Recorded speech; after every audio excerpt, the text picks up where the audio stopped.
Everyone, मैं रश्मि चौबे, मेरे channel में आपका स्वागत है। आज हम बना रहे हैं सीरे वाली गुजिया। चाहे होली का त्यौहार हो या दीपावली का, आप इस तरह की मिठाई बनाएं और अपने त्यौहार को एंजॉय करें। तो चलिए हम इसे बनाना शुरू कर लेते हैं। तो इसे बनाने के लिए हमने लिया है ये कलाकंद। ये बाजार से तैयार आता है और इसमें चीनी भी मिली हुई होती है। और साथ में लिए कुछ मेवे, जिसमें लिया हमने सूखा हुआ नारियल जो कद्दूकस किया है, कुछ किशमिश है, काजू के टुकड़े, पिस्ता और बादाम। ये सारी चीज़ें हमने काट के ले ली हैं। और अब इसके साथ और हमने लिया है ये इलायची पाउडर जो हमने पीस के तैयार कर लिया। और साथ में लिया है देसी घी और मैदा। चलिए अब हम इसे बनाते हैं। तो इसके लिए हमने ले लिया है एक बड़ा सा बोल और उसमें डाल दी हमने मैदा। और इसके साथ ही हम थोड़ी सी मैदा और लेंगे, तो ये मिला के हो गई है लगभग 400 ग्राम मैदा। और इसके बाद अब हम इसमें ऐड करेंगे घी, क्योंकि इस घी से हम इसमें मोइन लगाना है। तो इसे हम अच्छे से मिक्स करेंगे। मैदा में मोइन लगाना बहुत ज़रूरी होता है। यदि इसमें मोइन की कमी रह जाए तो मैदा की कोई भी डिश बनाएं, कोई भी चीज़ बनाएं, बिल्कुल भी अच्छी नहीं बनती है। तो इसे हम अब हाथ की मदद से बहुत अच्छे से मिक्स कर लेंगे।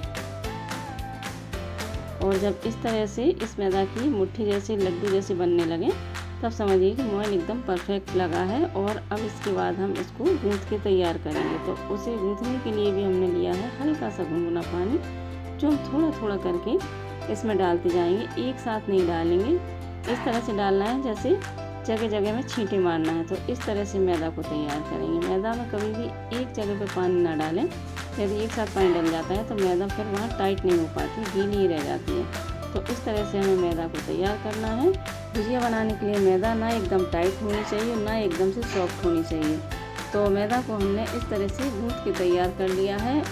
मैदा हमारी तैयार हो गई है। तो अब हम इसे रखेंगे 10 से 15 मिनट के लिए रेस्ट पर। उसके बाद हम इससे गुजिया तैयार करेंगे।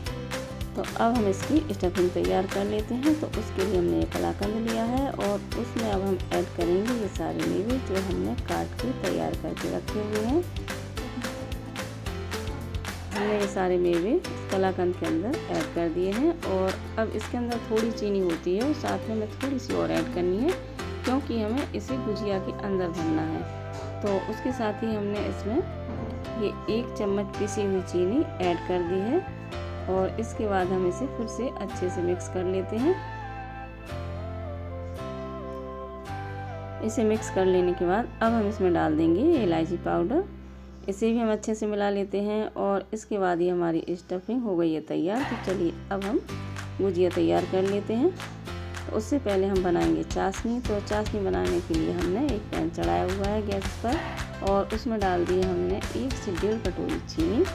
और चीनी डालने के बाद अब हम इसमें ऐड कर रहे हैं उसी कटोरी से 1 कटोरी पानी। इस चाशनी को बनाने के लिए अब हम इस चीनी और पानी को जब तक चलाते रहेंगे जब तक ये अच्छे से मेल्ट नहीं हो जाती। और जब ये चीनी घुल जाएगी उसके बाद हम इसे लगभग 10 मिनट तक धीमी धीमी आंच पर और पका लेंगे। और इसके बाद हमारी चाशनी बनके तैयार हो जाएगी। ये देखिए इस तरह से हमारी चाशनी बनके तैयार हो चुकी है। और लास्ट में डाल दिया हमने इसमें थोड़ा सा इलायची पाउडर, जिससे इसमें बहुत अच्छा फ्लेवर आएगा। तो चाशनी को हम साइड में रख देते हैं ठंडा होने के लिए। और अब हम गुजिया को बेल के भर लेते हैं। तो उसके लिए हमने मैदा को ले लिया है, वो बहुत अच्छे से सॉफ्ट हो चुकी है। इसकी हमने एक साइड की कुछ लोइयाँ तोड़ के तैयार कर ली हैं। तो उसकी बेलेंगे हम पूरियाँ। पूरी हमें एकदम से पतली नहीं बेलना है, थोड़ी सी थिकनेस रखनी है उसमें। तो इस तरह से हमने बेल के ये सारी पूरियों को तैयार कर लिया है। तो अब इनके अंदर स्टफिंग भर के इन्हें तैयार कर लेते हैं। तो उसके लिए हमने थोड़ा सा पानी ले लिया इन्हें चिपकाने के लिए। और साथ में ये कलाकंद की स्टफिंग जो हमने तैयार की थी वो ले ली है। एक पूरी के ऊपर इस तरह से हम 1 चम्मच बहुत अच्छे से इसे रख देंगे और इस तरह से सेट करेंगे कि इसके अंदर अच्छे से आ जाए। और इसके चारों किनारों पर थोड़ा थोड़ा सा हम पानी लगा देंगे। और पानी लगाने के बाद इसे हम फोल्ड करेंगे और अच्छे से इस तरह से प्रेस कर देंगे, जिससे कि ये फूल ना पाए। और प्रेस करने के बाद अब हमें इसे गौंठना है। ये हमारे यहाँ गौंठना बोलते हैं कि गुजिया को गौंठेंगे। तो इस तरह से हम इसे थोड़ा सा प्रेस करेंगे और फोल्ड कर देंगे। इस तरह से ये इसमें डिज़ाइन बनती चली जाएगी। तो इस तरह से हम सारी गुजिया को गौंठ के तैयार कर लेंगे। और इस तरह से हम गौंठ लेंगे तो ये बिल्कुल भी नहीं खुलेगी और ये पूरी तरह से बहुत अच्छे से पैक हो जाएगी। तो तो ये गुजिया हमारी बन के तैयार हो चुकी है और इसी तरह से हम सारी गुजिया को बना के तैयार कर लेंगे।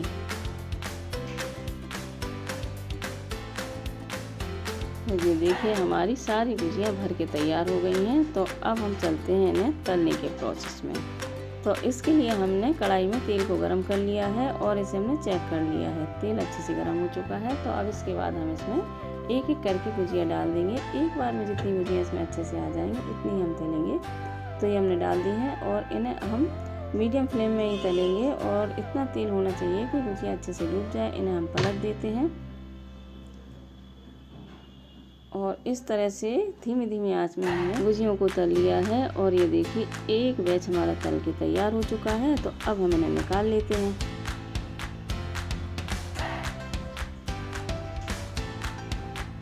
तो एक बैच हमने तल के निकाल लिया है और दूसरा बैच अब हम इसमें डाल देते हैं। और ये जब तक तलती हैं तब तक हम पहले बैच को चाशनी में डाल देंगे।